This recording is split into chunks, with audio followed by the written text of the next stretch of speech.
Hi, my friends. How are you guys doing? Hey Good. João, hey Norah.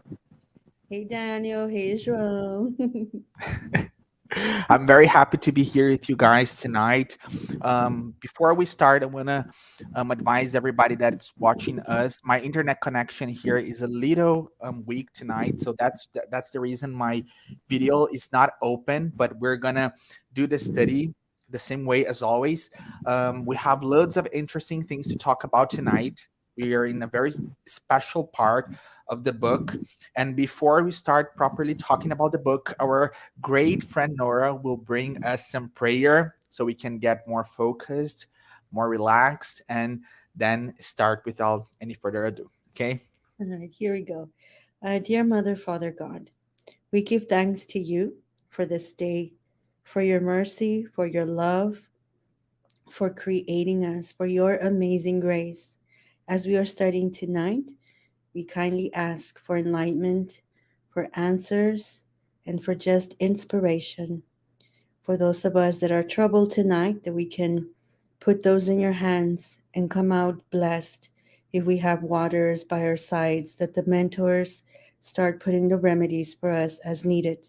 With that, we will say the Hail Mary prayer. Hail Mary, full of grace, the Lord is with thee. Blessed art thou among women, and blessed is the fruit of thy womb, Jesus. Holy Mary, Mother of God, pray for us sinners now and at the hour of our death. And so be it. Beautiful. Thank you, dear, so much. Guys, so last week we were with Nora ending this part of the text, talking about Sal and Gamaliel, that beautiful conversation between them. And that's where we are tonight. The conversation continued at length, touching one touching on the prospects, conditions, and advantages of the business. So we saw last week Gamaliel advising Saul Tarsus that he should go to the desert for some meditation, seeking those new friends, Aquila and Prisca, that Gamaliel had already heard of them. And this is where we are in the book. 3 days later, Sal bade a highly emotional farewell to Gamaliel. He had the feeling that that final embrace would be their last. And until the camels of the caravan set out toward the vast plain, the younger man enveloped the venerable older one in loving expressions of a sorrowful adieu. The next day, Hezekiah's servants, flanking a long line of submissive camels, left Saul with a voluminous load of leather in the company of Aquila and his wife at the large oasis flourishing in the middle of the desert. So, a very different place from which Saul of Tarsus, the Almighty, was accustomed. The two workers of the small workshop welcomed him with a great display of fraternity and affinity. Saul saw in one glance that they possessed the noblest of spiritual qualities. The youthfulness of of the kind couple was manifested in beautiful expressions of work and cheerfulness. Prisca worked hard to imprint her loving care on everything. Her old Hebraic songs resounded in the great silence like notes of supreme and harmonious beauty. When she finished her housework, she sat next to her husband, working at the loom until late in the evening. Her husband, in turn, seemed to be one of the privileged temperament of those who work without having to be forced. Fully integrated into his responsibilities, Aquila worked without rest under the shade of the welcoming and friendly trees. Saul understood the blessing he had received. So we're seeing a very different spirit here. He got the impression of having found in those two fraternal souls who would never be separated spiritually from the magnitude of his mission. Two inhabitants of a different world, which until then he had not known. More than just husband and wife, Aquila and Prisca seemed like true siblings. This is beautiful. On their first day of work together, Sal noticed their mutual respect, the perfect harmony of their ideas, the high ideal of duty characterizing their mannerisms, and above all, the healthy joy radiating from their smallest gestures. Their pure and generous habits enchanted Sal so. Disillusioned by human hypocrisy, the meals were simple. Each utensil had its own use and proper place, and the conversation, when touching on topics other than their common circle of joy, never sank to gossip or frivolousness. After work on that same afternoon, the couple got comfortable at the foot of a leafy palm tree while looking at Sal with questioning eyes filled with undisguised unseasonedness. Silently, they unrolled some old parchments and began to read attentively. This is beautiful. Sal noticed their apprehensive attitude and approached them. So he was already having some thoughts about what they were reading. In fact, he said caringly, afternoons in the desert are an invitation to meditation.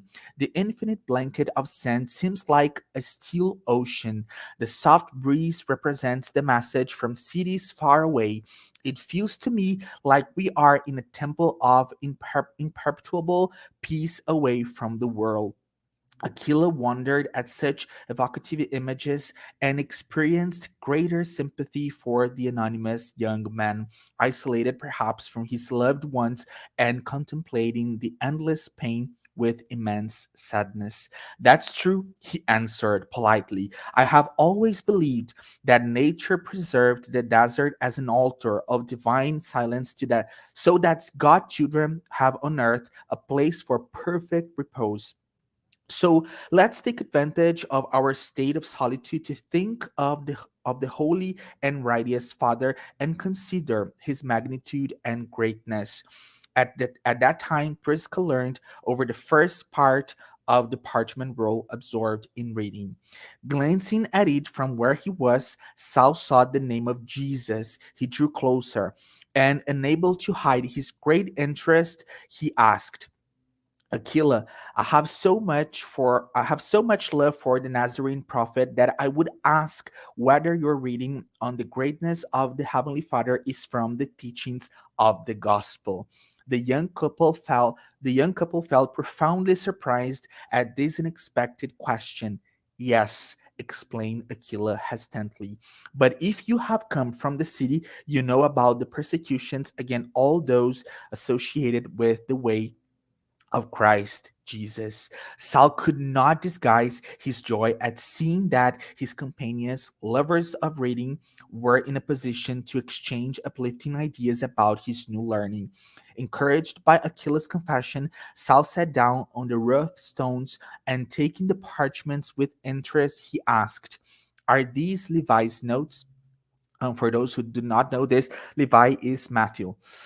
Yes, answered Aquila, more at ease and certain of having found a brother of the same ideal. I copied them in the church at Jerusalem before I left. Saul immediately took out his copy of the gospel, which was for his soul one of the most precious gifts of life.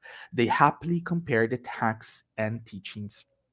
Overcome with sincere fraternal interest, the former rabbi asked solicitously, when did you leave Jerusalem? I rejoice whenever I meet brethren who know our holy city firsthand. When I left Damascus, I didn't think Jesus had such pleasant surprises in store. We left months ago, explained Aquila, now full of trust because of Saul's voluntary remarks. We were forced to leave because of the persecutions. This is very important, guys. That indirect and sharp reference to his past pierced Saul to the core of his being.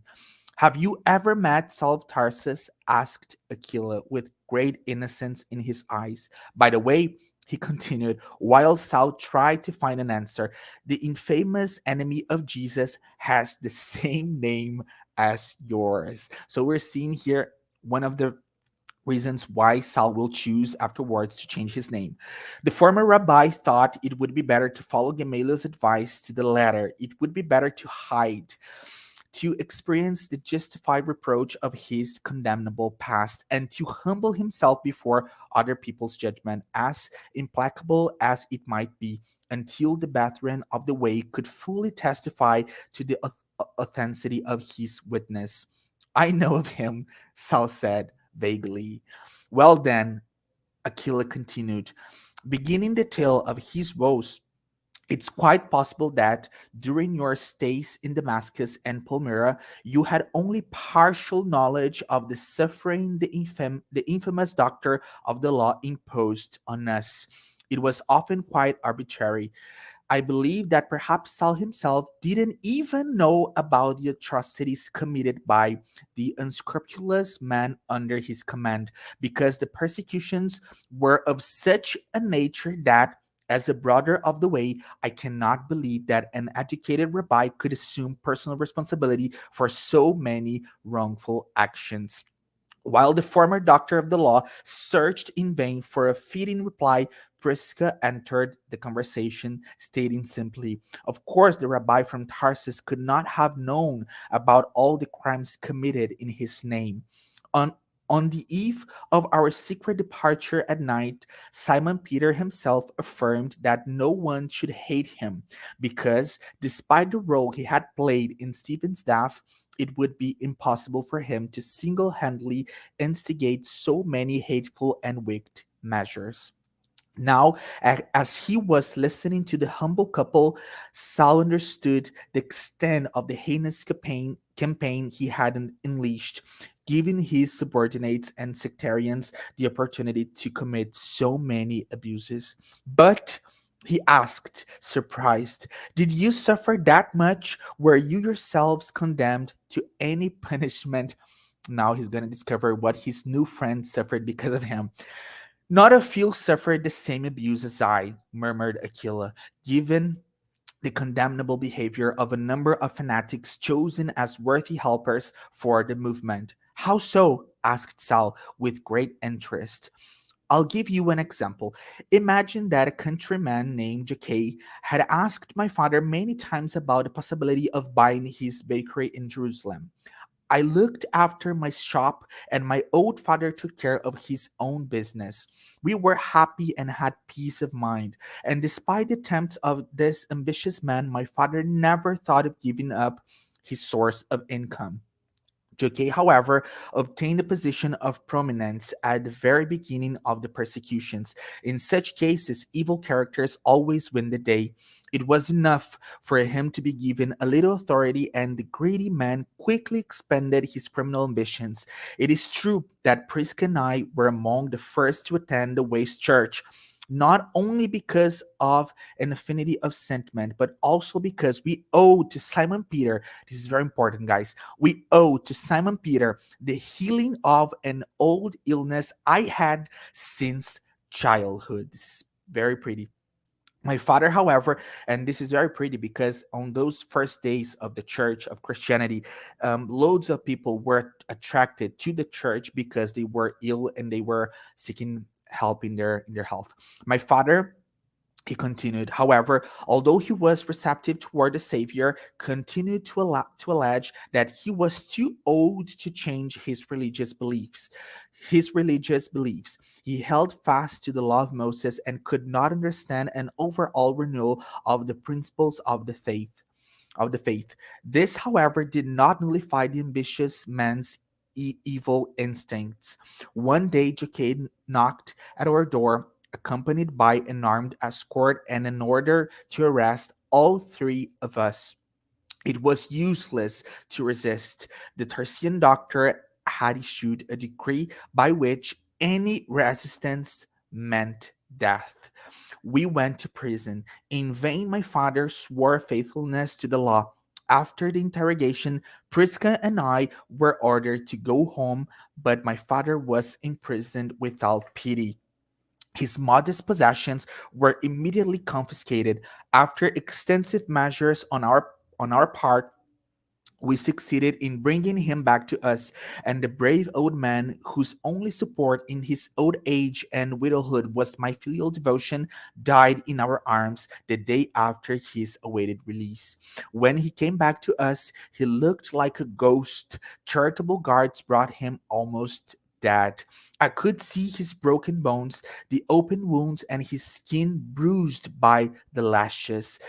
In steady words, he described the deplorable prison experience. Surrounded by his henchmen, Jacques himself was the author of the final punishment. My father was unable to endure it and gave his soul to God.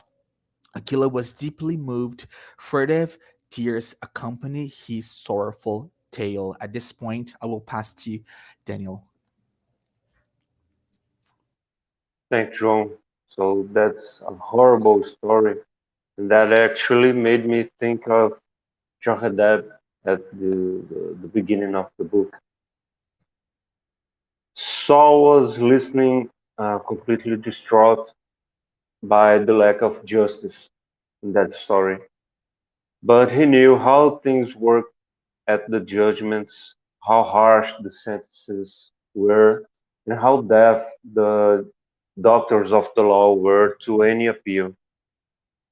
And Aquila then revealed his understanding of the gospel by saying that he prayed that God would help Saul to be enlightened and stop persecuting the apostles of the way so they could sow in a field with no thorns. He called Prisca to remember how many times they prayed at the church and the lessons that Peter on the lessons of Peter on Saul being a brother who needed forgiveness and knowledge. We see here a true, deep, sincere exercise of everything they could understand about the gospel is to forgive the enemy. Peter mentioned his denial in order to point out our human ignorance and weakness, hoping he could prevent resentment inside those wounded hearts, and that even the persecution could serve as alert of their own sins and responsibilities before Jesus. Saul's eyes were in tears at that moment, and Prisca told she met many women with imprisoned husbands and children who used to pray to God to enlighten the persecuted of the way. And this point is interesting. You can see now how many people were praying to Saul, even though he was a cruel persecutor, the leader of all those um, judgment, unjust judgments, and nevertheless, uh, he received so many prayers and positive thinkings about him. And this is interesting for us to comment later. The days were passing by quickly, and Saul were then sun-tanned and bearded, long bearded.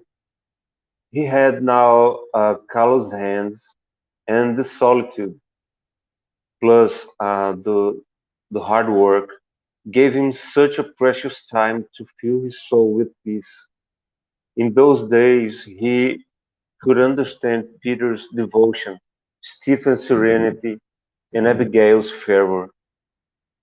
Prisca and Aquila got sick, but they endured bad times with confidence. And after a year, a caravan from Palmyra informed Saul about Gamaliel's death. Saul spent a whole day meditating about Gamaliel's lessons and advice. He recognized the importance of all he learned um, through his friend, and then he contemplated the couple uh, and asked them how would they what they would do if they face the persecutor from Tarsus. And both Aquila and Prisca said that They were take him as a brother, just like Jesus would do, and that uh, was such a strong moment, right? So Saul spoke beautifully about being indirectly guilty of all the criminal actions of his subordinates, about his spiritual renewal, how he have erred much and started to need much. This is so clever. This is so beautifully articulated. And then he revealed that he was that Saul, that persecutor from Tarsus.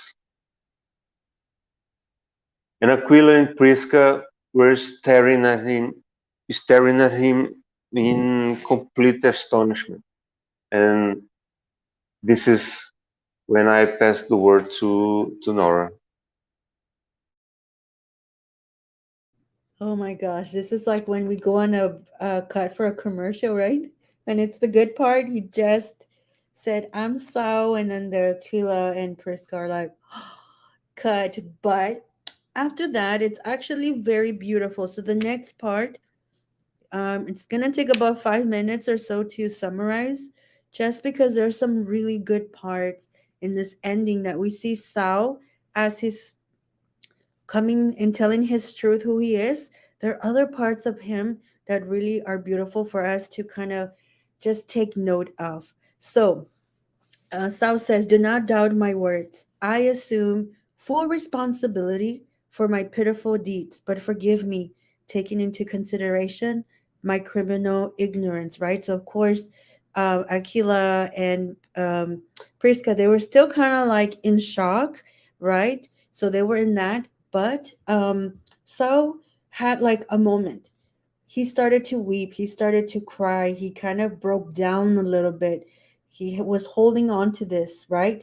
And what was beautiful is that Aquila embraced him. So they had such a touching and warm moment. And one of the things that Sal says, as a prominent, or I guess was thinking, as a prominent doctor of the law, he had many admirers, but he never felt fraternal affinity toward any of them. In that corner of the desert, however, the picture was different. In front of him was an honest and honorable man, a dedicated companion and a worker, a former victim of his cruel and unyielding persecutions. How many, like Aquila and his wife, were scattered across the world, eating bitter bread of exile because of him, right? And then, I'm gonna say this is the narrator to use. This is Emmanuel kind of coming in and telling us the vision of Jesus had been a living, immortal event. But in order to comprehend the full extent of his new duties, he would have to walk the narrow path of bitter and harsh trials. So we can see here that there's something happening. He's starting to see that this path is not going to be easy.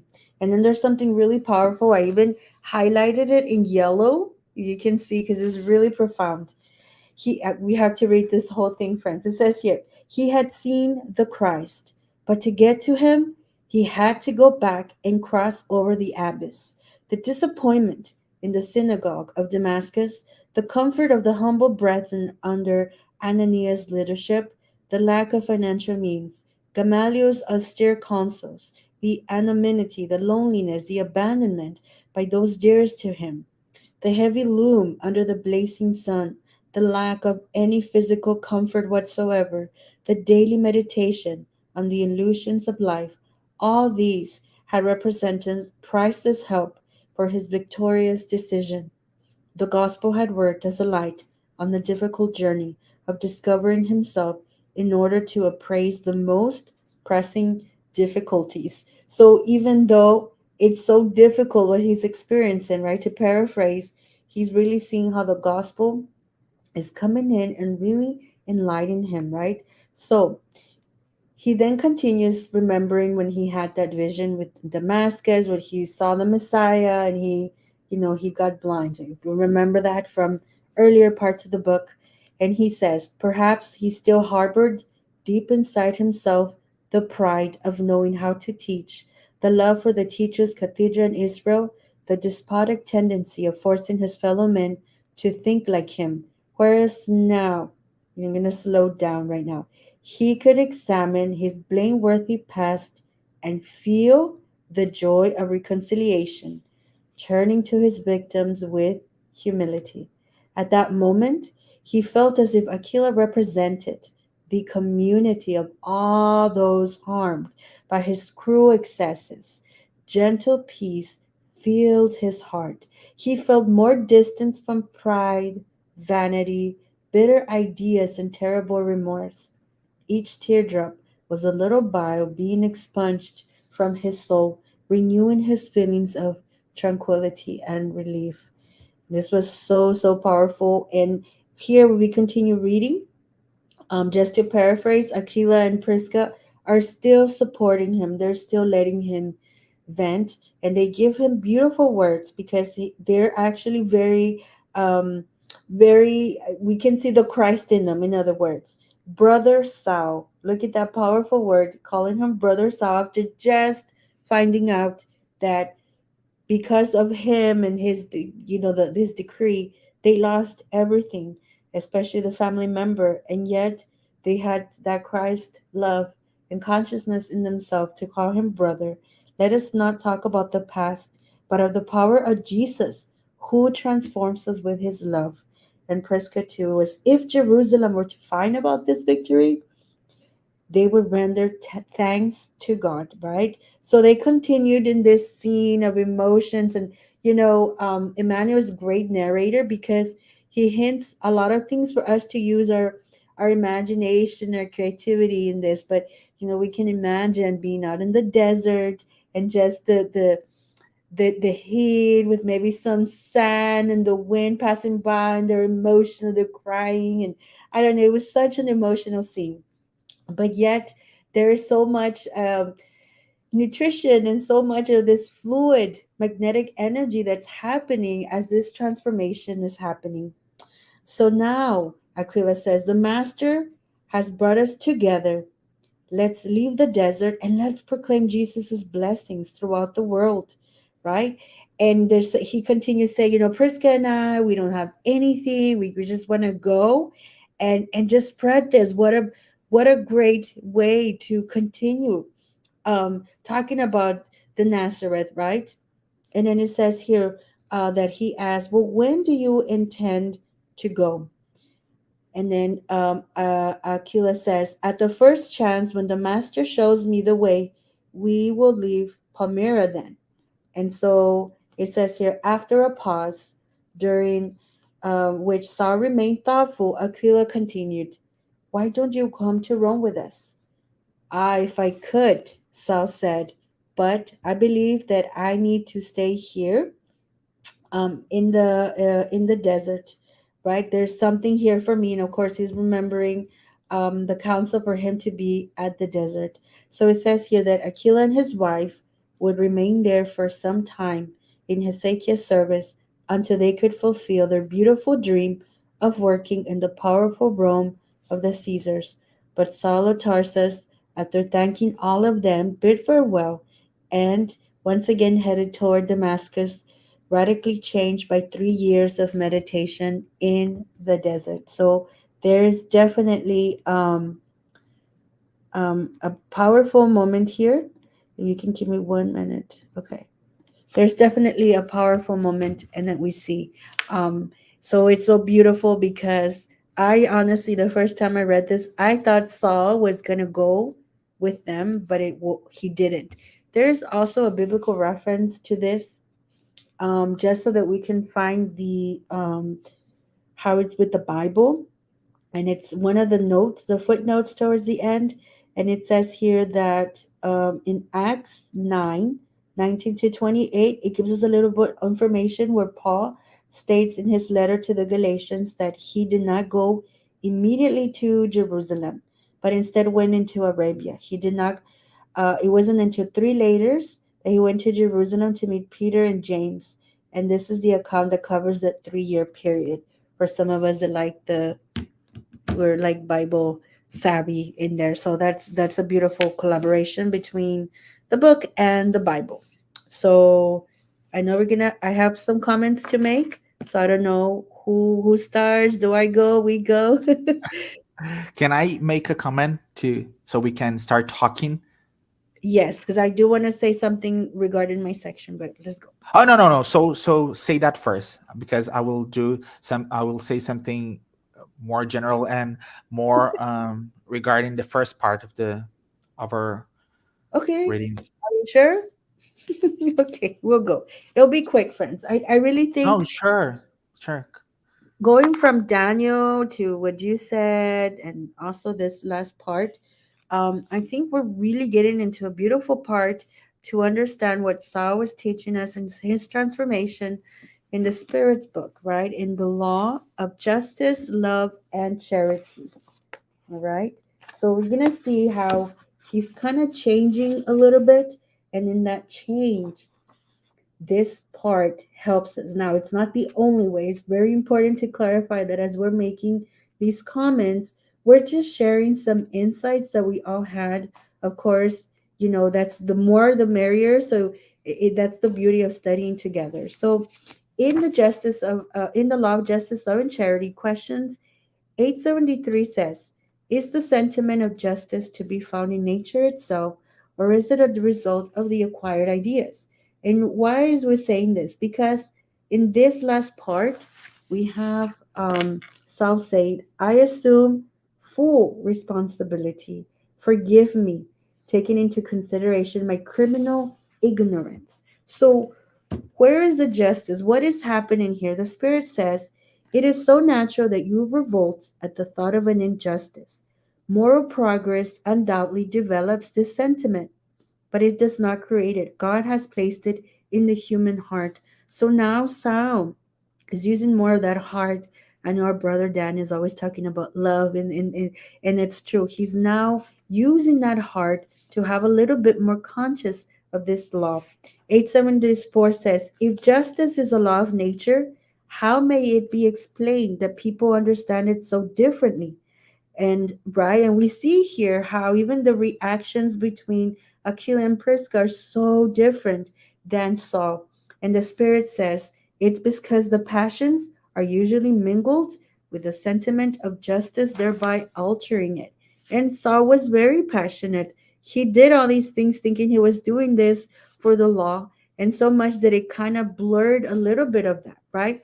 But in 875 says, so then what is justice? Spirit says, justice consists in respecting the rights of others, which is super powerful. So, how does society come into all of this? Do we need any special obligations, right? And the Spirit says yes. The first is to respecting the rights of others. Those who respect of others will always be just.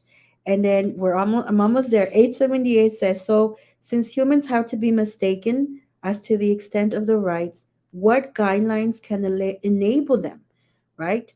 To know the limits set on their rights. And it says here, which is pretty much, in other words, the golden rule, the limit of the right that each one recognizes for his or her neighbor in relation to him or herself under the same circumstance and vice versa. So it's kind of like what is sort of happening to him. His heart is changing, and this law is beginning to like come into contact. And we've all been there, I mean, in this lifetime. Oh Lord, right? But it's so beautiful to understand how these laws come into his soul and how we can apply them in our daily lives. Now, the moral is very important too. We're going to continue. It says, question 906, is it reprehensible for those who do good to be conscious of their deeds? Because that's what's happening here. This whole end of this chapter that Emmanuel shares with us, parts that we don't get to see in the Bible, but that we get to see here, that's what it's doing. Saul is having an opportunity to see the good and the bad. And the Spirit says, since they can be aware of the evil they do, they must be equally aware of, of, of the evil and the good, as long provided that they do not grow in vain for that would be to fall in another wrong.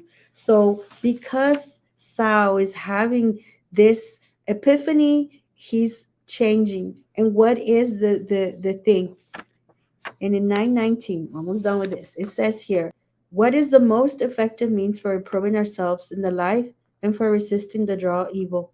It's to know thyself, right? So when he's learning this, when he's getting to know himself, he's changing. And I know I talked about it, but I wanted to bring one last thing, and that's it. But I need to do something. Give me 1 minute right here. For some reason, it's not. Okay.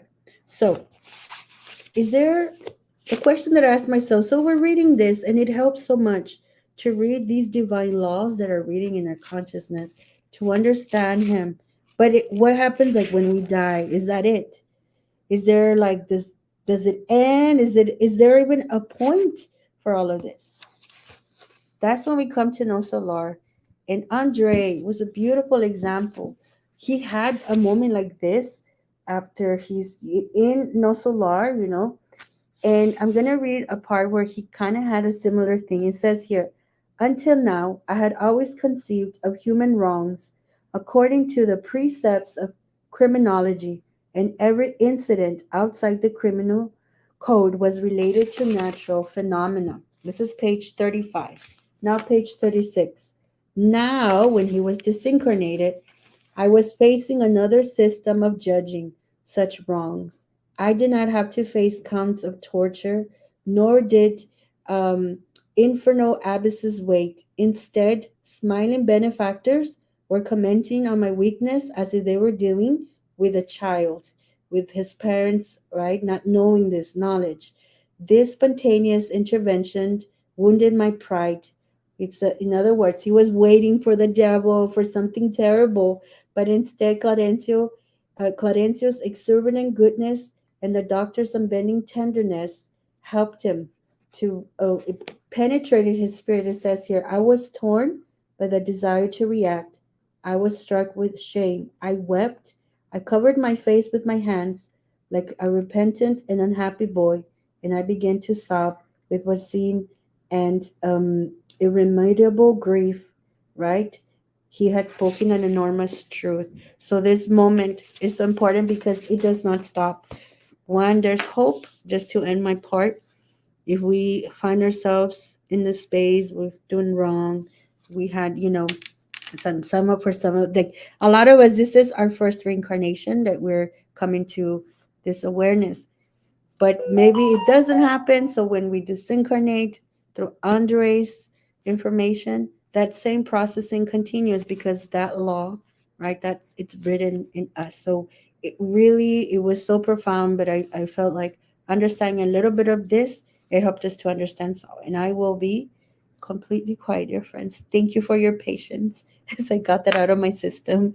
I'm done. No, please talk more. Yes, I'm like, I'm very, I'm very grateful that you did these comments first because they were really complimentary of what I was intending to say. Because I was the first thing that I wanted to comment is this feeling guilt that we saw that Saul of Tarsus had to go through.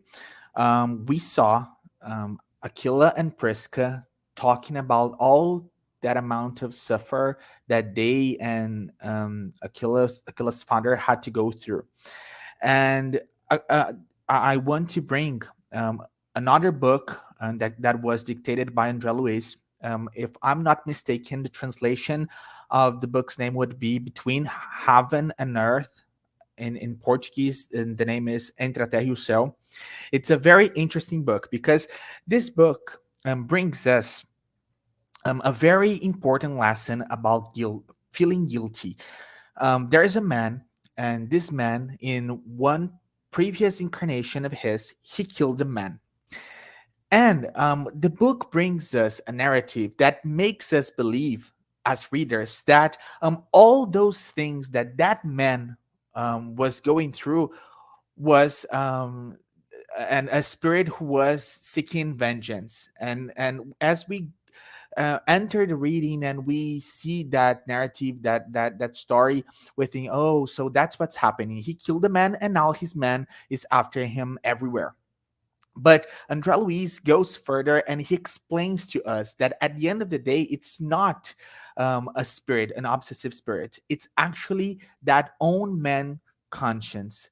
So his conscience was not letting him have a normal life because he had created in this um, sick process that he had immersed himself an obsessive spirit that did not exist in his mind.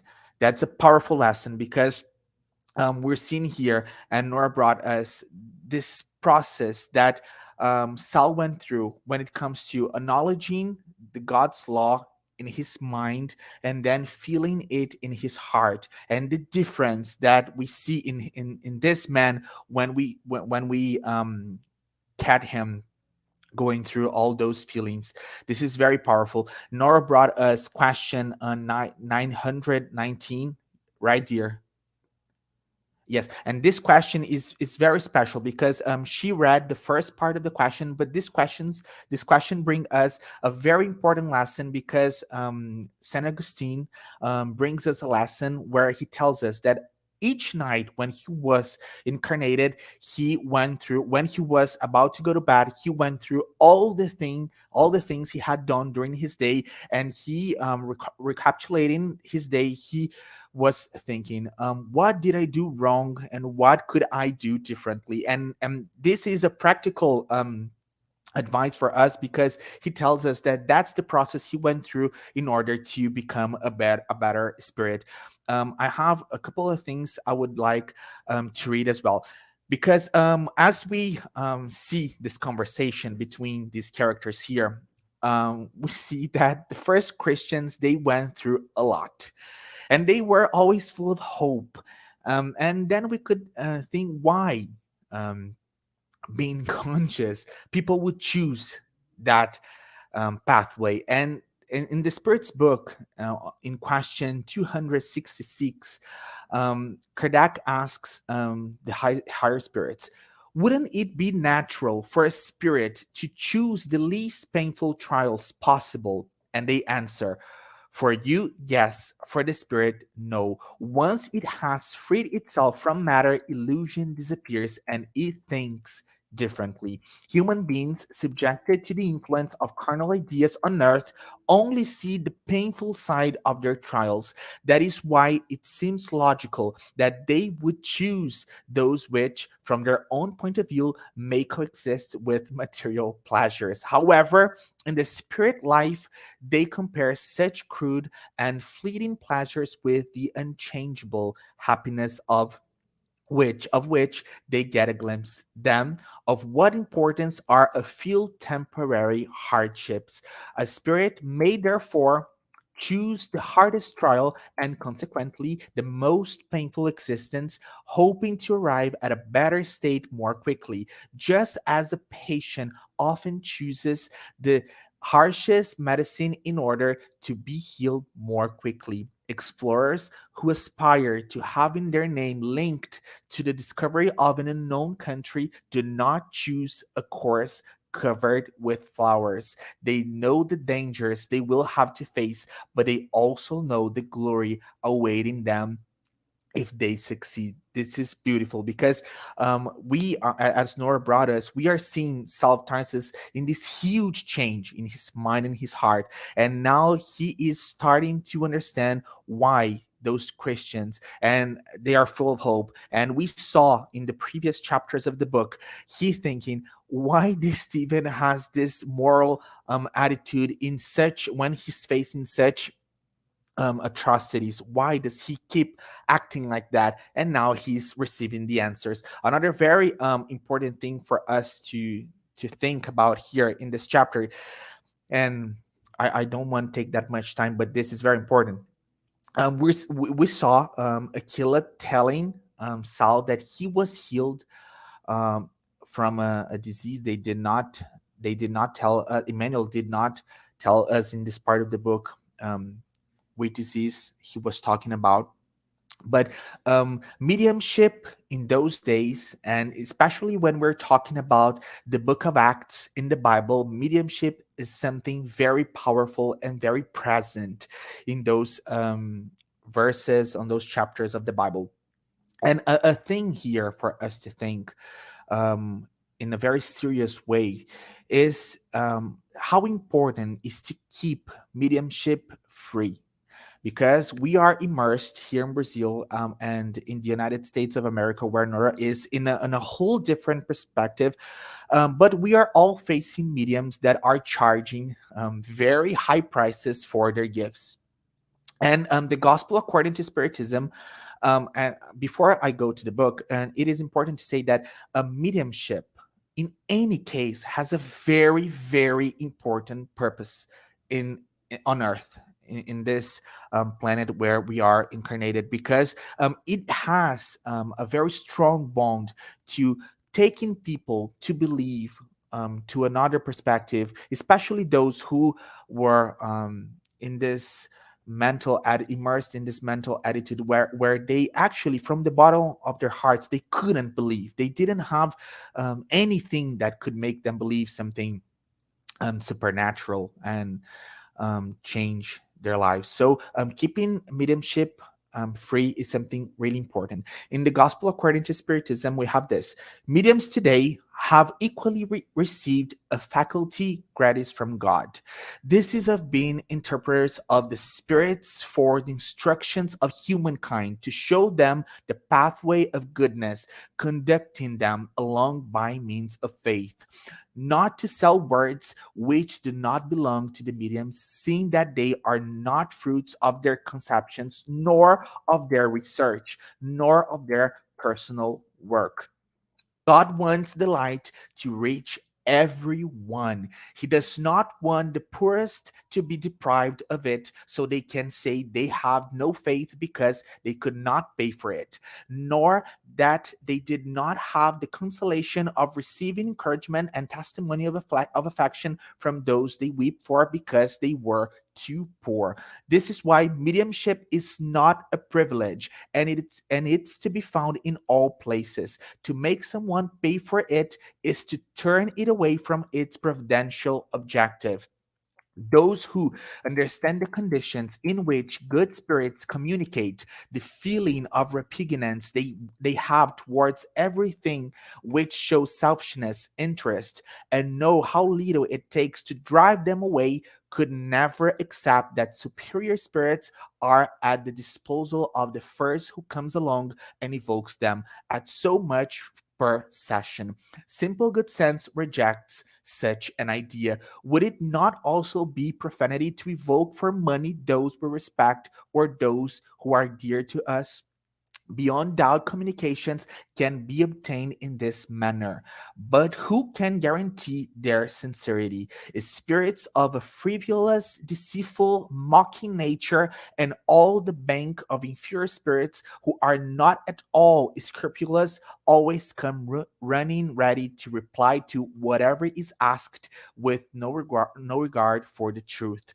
Those then who desire serious communications should before all else ask with seriousness, and following this should inform themselves of the nature of the sympathies the medium may have with the beings from the spirit world. Therefore, the first conditions necessary to attract the benevolence of the good spirits are humility, devotion, abnegation, and total disinterest, both moral and material. This is very important because we're going to enter a part of the book where we're going to see loads of mediumship, mediums and mediumship acts. And it's very important that anyone who hear us here in Brazil or there in US knows that any medium who is serious and who is a serious medium and who is working for Christ, this medium will never charge for his gifts. This is very, very important because we know that, and we totally understand that when we, as human beings, we are facing, especially when we're facing disease, those very harsh disease, and when we face a doctor telling us that there are no healing process that we could seek, that that we have reached the end of the way, we could run to anybody who tells us they can give us some help. But we have to be very, very smart when it comes to which door are we going to knock. To end my first comments, I would like also to say, when it comes to these first very harsh trials that the Christians had to go through, that Spiritism, although we have come to a point where we can see that Spiritism was the counselor promised by Christ, this cannot be done without first destroying all abuse, just as happened with Jesus. Spiritism is faced with pride, selfishness, ambition, greed, and blind fanaticism, which, when taken to their last defenses, tried to block the pathway, causing hindrance and persecutions. Therefore, it too has to do battle, but the time of battles and bloody outrages is passing, so that those to be suffered from now on will be of a moral nature, and even these are nearing the end. The first lasted for centuries, but these will last but a few years, because instead of breaking forth in only one place at a time, the light now shines from all points of the globe and will quickly open the eyes of those who are still blind. These words of Jesus should be understood as referring to the wrath which his doctrine will provoke, the momentary conflicts which it will create, and to the fights it will have to endure before it is established, just as has happened to the Hebrews before they entered into the promised land. It should not be understood as inferring a predetermined design on his part to sow disorder and conflict. Evil comes from man, never from Jesus. He was like the doctor who comes to cure, but whose medicine provokes a beneficial crisis in those who are sick. This is very important because we are seeing this in the book, and now we're seeing this on earth with the spiritist doctrine. That this is a very important reason why we should always be reading these amazing books psychographed by Chico. Do you guys? So sorry, it took longer than I expected. Do you guys want to say something? After Daniel. Hey, thanks, Nora. So I'm gonna be short in my comments. Um, so we can see if you read Acts, especially the chapters 18 and 19, you can see that those were nearly primitive times. The laws were really unjust, and cruel executions happened every day. So um, when you read the book about the very same time, we can sense all this poetry and the beautiful words chosen to let's say to draw the pictures. So I think the intention of the what Emmanuel intended to do is was to show a cruel world, a cruel, harsh reality through the eyes and the beauty of evolved evolved spirits. You know, because we have mentioned before in earlier studies how special and those spirits are, and including this new couple in the story, which are Aquila and Prisca. Priscilla also is ready, also read. So this couple is also amazing. It's composed by amazing spirits, and all this beauty and poetry in the words of the author I think that's the purpose, is to show harsh and primitive things happening through the eyes of evolved spirits. And everything is so amazingly articulated. And I'm talking about the plans from above. Um, they incarnated in those times with a plan. They were intended to really accomplish these great acts they did, and it um, was a part of a bigger plan. And like I pointed out in my part, many people, including Aquila and Prisca, they prayed a lot to Saul, asking to God in favor of Saul to understand that they were brothers, and the spiritual consequences of their his acts, and the harshness of the law. So it all has to do with the fluids, the quality of the fluids we are every day promoting to our planet and to our brothers, whether they are incarnated or not. So this is so this is so clever and works out just perfect with the direction of Jesus. And I think you know the question of the fluids, it's so it explains so much. Reincarnation and fluids explains so much about us, about our lives, and about how and why things happen.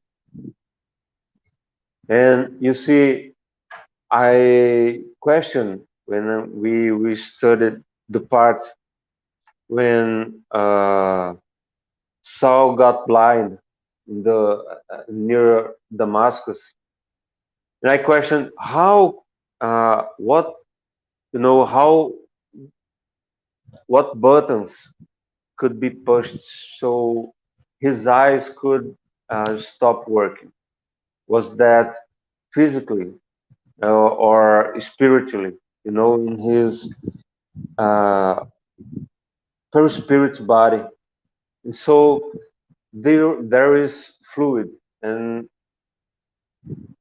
since we are incarnated, and us as soul was soul at that time, it was needed according to the laws we can study at the book of the mediums and the book of spirits. It has to be, I don't know, it's appropriate to say in English, but animalized, you know, kind of a vital fluid we have when we are incarnated.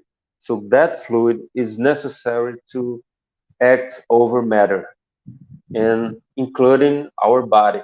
And that's probably the useful purpose for so many inspirations to prayers in favor of a terrible enemy, which, uh, which were the persecutor from Tarsus. You know, I'm having some difficulties to explain myself, but in general terms, it's it, that question of the fluids and the plans on reincarnation really amazes me. This is um, great about this doctrine. Explains so much about us, about our destiny, and about our very purpose on life. You know, that's it. Thanks. Dear, can I just bring some comment before you go? Because bro, it was totally understandable what you just said. It's very interesting because I was with the Gospel According to Spiritism open here in this part. Apart from ordinary medication elaborated by science, magnetism allows us to know the power of fluidic action, and Spiritism reveals another powerful force in the mediumship of healing and the influence of prayer. um, we have already um, we have already talked, and we didn't study this book, but we have already talked about it when we were studying the books brought dictated by Andrea Luis. And in the book Memoirs of a Suicide, we have a very nice lesson, loads of lessons about the need that a couple of spirits, incarnated or discarnated, have of this fluid that comes from incarnated spirits, because it's very different. There are fluids that come from spirits themselves, only from spirits, and there are fluids that come from incarnated spirits, us human beings here. And the the worse the condition of the spirit, incarnated or discarnated, the more he or she will need fluids that come from incarnated spirits. And that's a very powerful lesson, and it totally connects to the reason why a couple of times we do feel we have to pray for our enemies. You can go, dear. Well, just to kind of wrap up everything, you talked about humility, um, and this is kind of what Saul was gonna. He's going through this right in the Gospel according to Spiritism 2, chapter 7, in the part "Blessed are the poor in spirit." We don't have time to go through everything, but it's in reference to the parable of Jesus saying, when you go to like a party, don't sit in a higher place, right? Because then someone can come and pardon you from that seat and say, I'm sorry, you need to go to this other place, right? Instead, when you go to this, when you're invited, sit in the lowest seat, so that when the one who has invited you comes, he will say to you, my friend, move up higher, right? And then the spirits say, therefore, do not seek the highest place while on earth, or set yourselves above others, if you do not want to be obligated to go to a lower place.